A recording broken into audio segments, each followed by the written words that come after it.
C'est quoi rechercher un financement?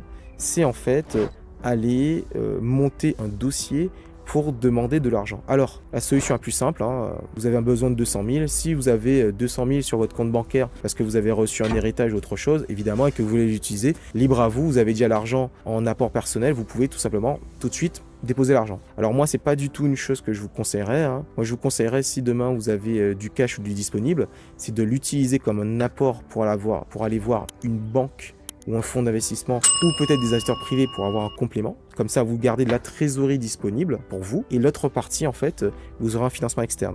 Aujourd'hui, vous pouvez avoir cette solution avec, je dirais, ce type de financement-là. Donc, je vais vous donner un exemple. Vous avez besoin de 500 000 euros ou vous avez besoin de 100 000 euros, 200 000 euros, comme c'était le cas. Pour nous, on va prendre un exemple simple, 100 000 euros. Vous voyez que vous pouvez faire un mix, c'est-à-dire une partie en apport personnel, une partie, par exemple, en concours bancaire. J'avais eu un exemple où il y avait besoin de 500 000 euros et le client, je lui avais dit que, écoute, franchement, tu vas pas tout de suite décaisser 500 000 euros. Tu as évidemment 500 000 euros disponibles, donc va voir une banque avec les documents qu'il faut pour justement demander le financement. Donc, la banque lui a demandé d'avoir 20% de fonds propres et 80% la banque financerait. Donc, ça veut dire que la banque lui a demandé 100 000 euros de fonds propres, a déposé un apport et elle lui prêterait 400 000 euros. Alors, comment ça se passe au niveau du dossier? Il faut avoir certains documents. Alors, dans les documents que vous avez besoin déjà d'une présentation du projet, vous avez besoin d'un business plan. Alors, il faut savoir que dans le business plan, il y a une partie écrite, une description du projet, et il y a une partie chiffrée